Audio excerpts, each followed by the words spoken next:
Perfect. Okay, so excited to be here with you today, talking all about finding more local clients. This is a huge topic. A lot of people coming into the group recently said that that was something they were interested in because they're trying to get started uh, getting new orders and new clients right away. So let's talk about it this month. If we've never met before, I am Melissa Fryer, and here at Build a Better Bakery, I am the owner and the main mentor. So you'll see me a lot here in the group. You'll see me in the courses in our mentorship program. If you want private calls, I do private coaching as well. So you'll see me all around the Build a Better Bakery environment. And what I like to do is help bakers take control of their baking business. So anything that's going on that you feel like you need some help with, or that's not really making sense to you, I like to help in those areas. And I like to help people find more joy in what they're doing because after a while, it can be very stressful running your own business. So I try to make sure that we're still talking about keeping it fun and also getting a sustainable income because a lot of us are trying to support families, we're trying to pay for vacations, we're trying to pay the bills, whatever it is we're doing. We're trying to franchise. It could be big, huge goals. It could be more medium-sized goals, whatever it is. I want to make sure you're getting the income so that you can continue with moving towards those goals. And as a baker myself, I've been in the professional baking industry for almost 20 years now. So it's been a long time and I'm here to support you. Just want to double check that this is live. Okay, perfect. I am visible and you can hear me in the group. So if you are here live, go and throw your hashtag live up. It lets me know that you're here. It gets the chat going. And then also, if you ever view anything on replay, you can still throw up your hashtag replay because then I know you've seen it later. If you want to stay in the know about these lives, you can check the events in the group. I like to post at the beginning of the month everything that we're going to be talking about for the month. They're up there right now for March.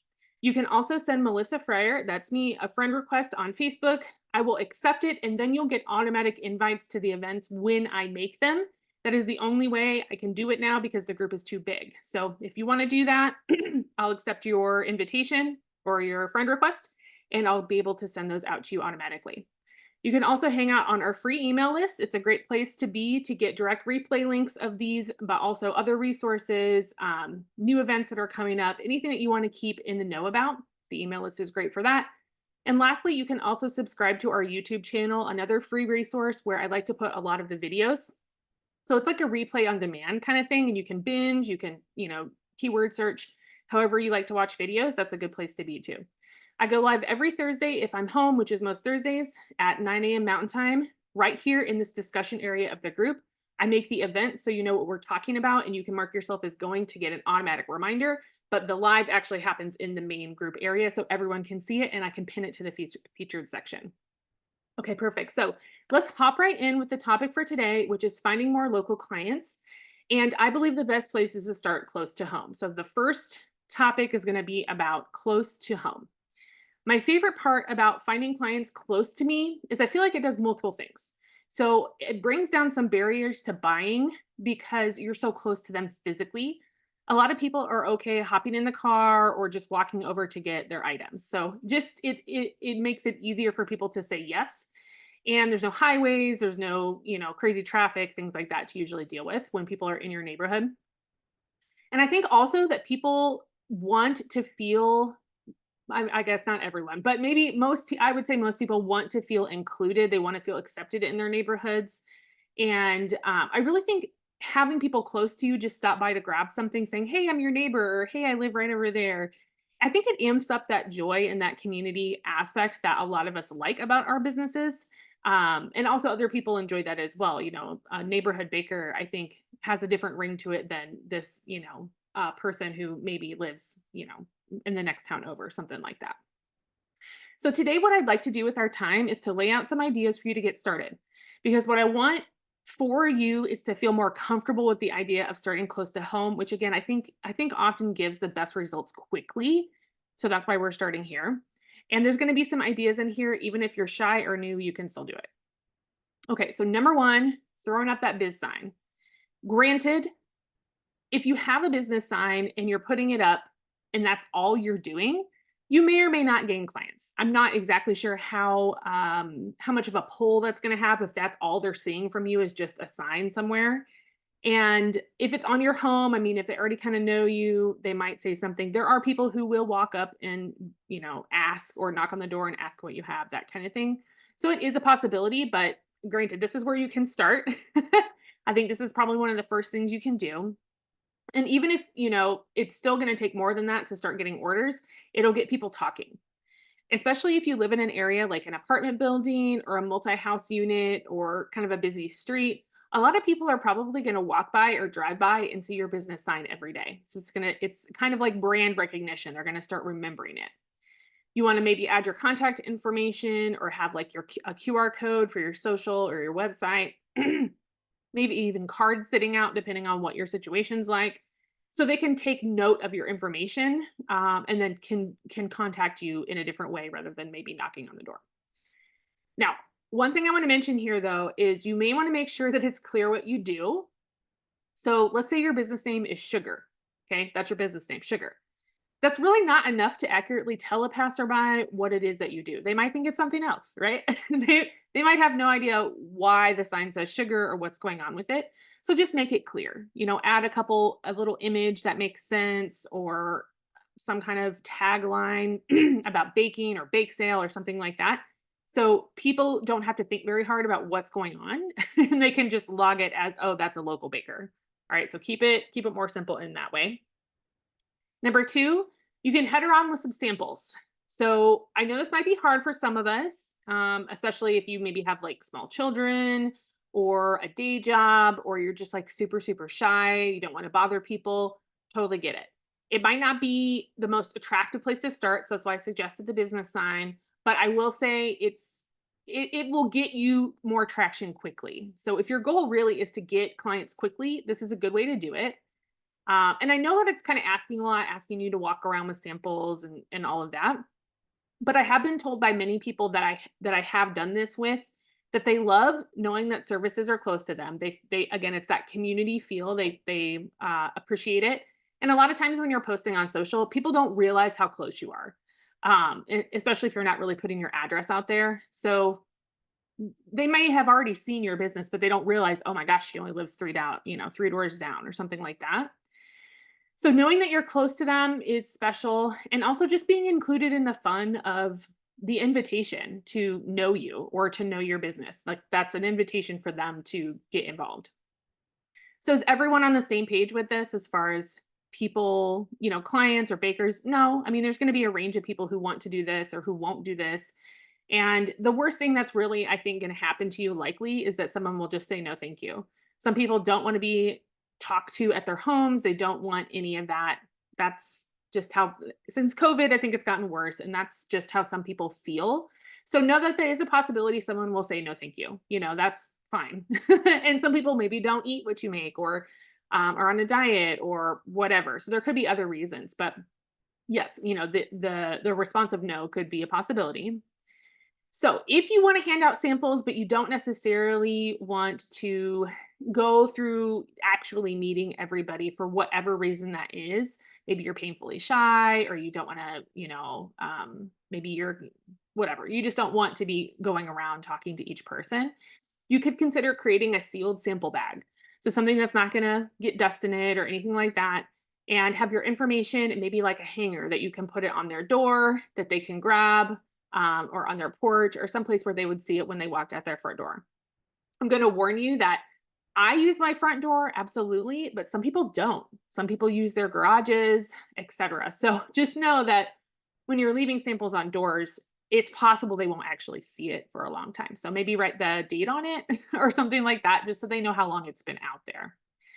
So that will help you, stop from disturbing dogs or babies. I'm really sensitive about that because people used to disturb me with baby and that bothered me a lot. I had to put a sign out. So that might just be better for you overall. And it will lessen the connection factor because you're not speaking to people, but you're still making a real life connection with leaving the information. In any case, include your contact, include your address if you're okay with that, so they can know how close you are because it's all about starting at home. So I would suggest that for this specifically. And if you don't want to do the address or you want them to text you or go to your website or whatever, that's fine too. Just let them know, hey, we're neighbors. let them know that you're close to them through your whatever you write in the bag. So heading around, also, if you're gonna plan this out, heading around right before or right at the very beginning of a sale, or maybe even when you're trying to get rid of things at the end, that will allow you to maybe sell on the spot too. So even if you have them come by to do a pickup later, or you sell to them at their door and then they come get it, or you drop it by, or whatever it is. Or you could even bring it around like a Girl Scout, like in a little pulley thing, and just sell that way. I've bought plenty of stuff that way. That used to be really popular in the place where we used to live because it was just a small neighborhood. Um, and sometimes it's kids, sometimes it's adults selling a couple different things, but just know that, I would buy it. And that's pretty common around here as well. So that's an idea if you want to try that. Okay, number 3 is join your neighborhood groups. And this is something you may not even have realized is a thing, or something you join, but you don't really use the group. And it could be as simple as there's usually some kind of Facebook group for your close area. The one for me here is way too big. So that doesn't really work for me. There's also something called the Nextdoor app, and probably other apps that are similar to Nextdoor, where you can choose how many neighbors you want to talk to. So, which neighborhoods you want to be posting to or seeing information from. That's really helpful to kind of like make sure you're talking to people really close to you. And I'll say I've never used this app, the Nextdoor app, and I'm not affiliated, I'm not promoting it, but I will say it's working for this area. Um, you just got to try things out until you figure out what's going to work. We've been here for about 6 months, so it took me a little bit to kind of see what the options were and where I was getting the most traction. Here specifically, Facebook is noisy and spammy. I don't know why. Everyone that lives here would agree with me. It's not uncommon that people feel that way, and the groups are too big. So that's not working as well. And I'll also say, additionally, uh, when we're talking about joining the groups, there could be people in the group who are willing to help you do what you're doing. So even if they're not buying or they bought, they seem to be really willing to help me sell my bread here. So like making that simple connection in the group and then them going out and like basically selling for me has been working as well. So you might start seeing those connections get stronger as you're talking to people closer to your home. Again, I know not everyone wants to do this. Some people don't like putting out their address. Some people don't like putting out their phone numbers, that kind of thing. I will say another thing that worked really well here, because social media is like noisy and spammy, is I went ahead and I asked people if they wanted to be on like a mass text list. So I collected phone numbers, I saved them with the keyword sourdough, and whenever I bake, I send out a mass text to that group and I just say, "Hey everybody, the bread's coming out of the oven. Go to the website and buy it if you want some." So it's really simple and direct, but I'm getting a lot of sales that way because people are responding immediately. And I'm not sure what it is, but online, even the same person will take days to respond to a message. So the online presence is different. So the texting is working for me here. And that might be something that would work for you too if you're more of, that type of baker. I know some people, we do all different kinds of stuff. So may or may not work. Just got to feel out your area. And I still absolutely use my email list. I still absolutely use my Facebook group, my VIP Facebook group, my business page. I do all of that still, but the texting and Nextdoor, for some reason, are working the best right now for the products that I'm selling and the way that I'm selling it. Oh, okay. So you're using the Nextdoor app too, Taita. Okay. Let me know on there. Do you feel like you're getting traction? Do you feel like people are like, are you posting products for sale on there? Or how are you using it? Tell me if you feel like it's working out well or not really, or if there's another like local group or app that you're using that you would suggest as well. Okay, let's talk about number 4. Set up or join the neighborhood get-togethers, whatever those look like, and just show off. Okay, so it might be a potluck, it might be a block party, and you might not even have these yet. Maybe you want to set something up. But yes, I'm telling you to make the yummiest things and go set it on the table and let it do the work for you. So you're hanging out, you're having fun, people are taste testing your products, and that can start a really good conversation or a really good connection. If you want to set something up, maybe start with a few neighbors you already know, or maybe kind of go around and if there's like a park or something, ask some people if they want to do a block party. And then others will probably see it happening and might come over and join too, especially if kids are out playing or if there's food cooking or something like that. Now, the great thing about a block party is that people can taste it and also meet you at the same time without it being like coming to their door and knocking on it. So it's a little more natural.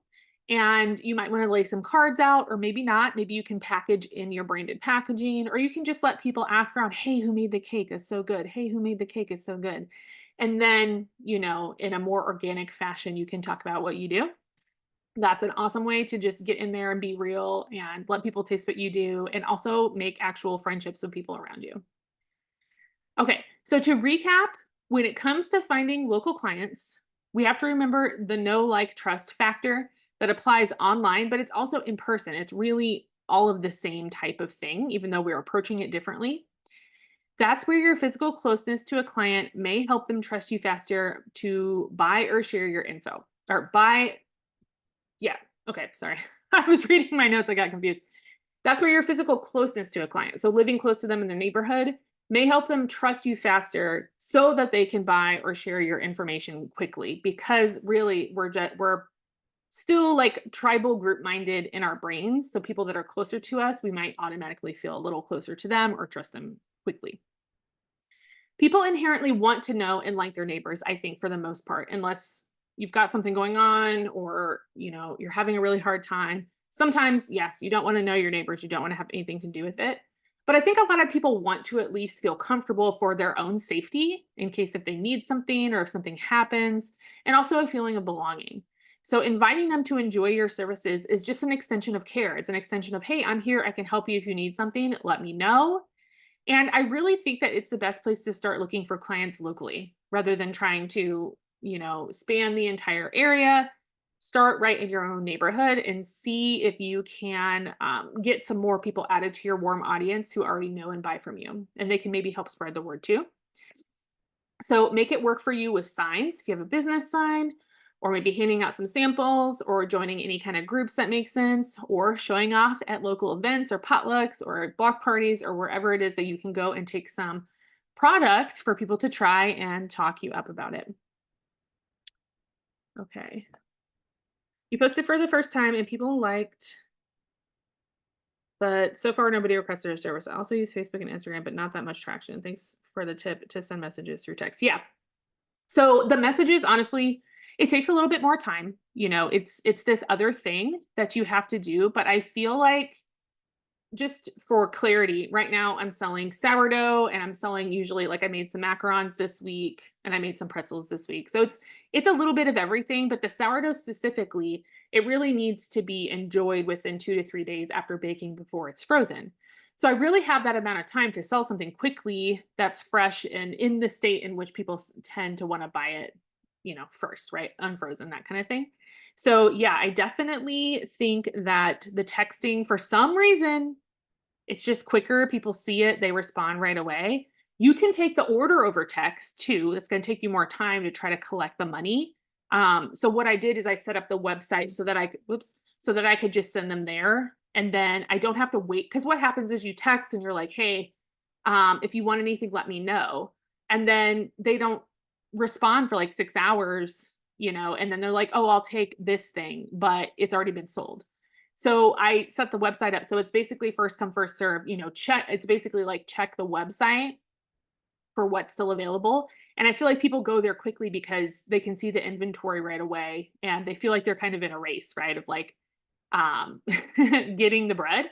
But when I did it before where I didn't do that and was just taking stuff over the phone, I noticed that people were missing the mark, people weren't paying me quickly, so I was like, "Should I hold this bread or not?" That kind of thing. It's not as efficient.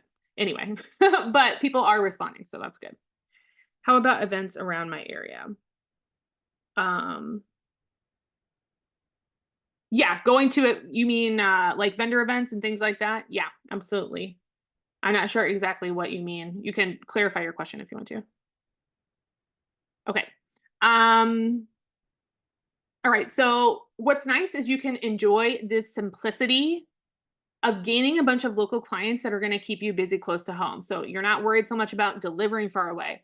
You're not worried so much about people not understanding where you're at, Like, someone will order something from me. I had someone order something a couple months ago, and they're like, "I didn't even realize you were in Texas." I mean, they didn't even look. at where I was located, which blew my mind. Okay. So just it just simplifies some things when it comes to sales and when it comes to reach and things like that. So I wanted to also mention because I hear a lot of people say, "Hey, I want to find local clients, but also I don't know how to make sales. I don't feel confident." So if you aren't feeling confident with your ability, just sales ability in general, if you don't know how to approach it, if you feel yucky doing it, if you don't know what to say, if you don't know who to sell to, that kind of thing, you're probably going to benefit from our upcoming bite-sized workshop. It's all about sales mindset. It's bite size because it's 1 hour or less, so it's not taking up your whole day. And what we want to do is cover insights and mantras to help you feel like a seasoned salesperson. So giving you that basic understanding of what sales really are. Also figuring out how to feel good, how to feel great with sales. Like how can sales feel like this is a I am doing something right instead of feeling yucky. You can absolutely switch the script on that and start feeling good about sales.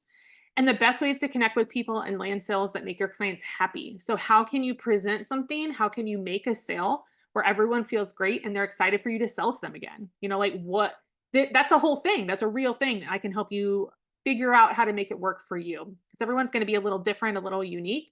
So, when we're going through the workshop, we're going to create something called your Big Five list.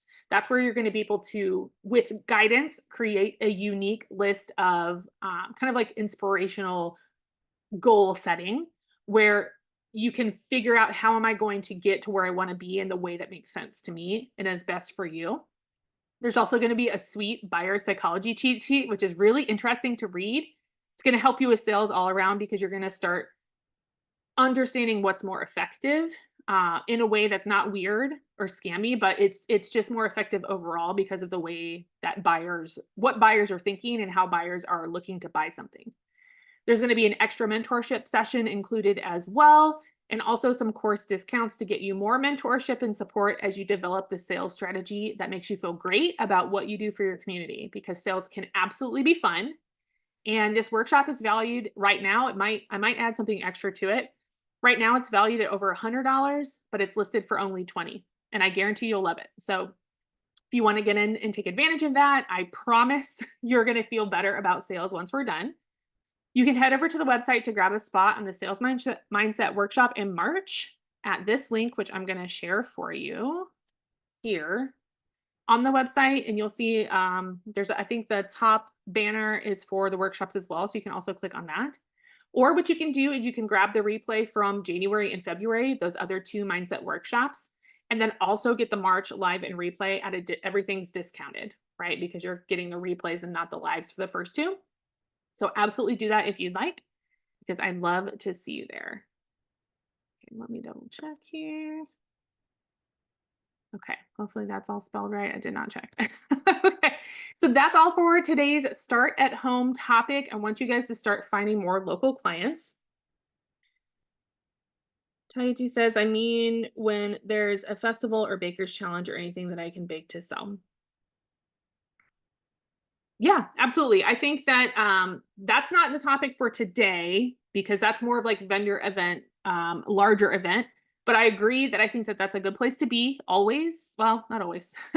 It's a good place to be if certain aspects make sense for you. The cost, the ROI, the return on investment cost involved. Sometimes those things can be super expensive. So you have to figure out, is it will I make enough sales based on this? Is the networking worth it? Um, what is the audience? How new is this? Like some events are very new, they're not run very well. So is it kind of a seasoned event run by people who know what they're doing? Are the clientele that are going to be there, are they actually buyers or are they browsers or are they not even my demographic at all? Figuring out how many people are going to be there, what's the estimated sales based on that. There's lots of questions around that.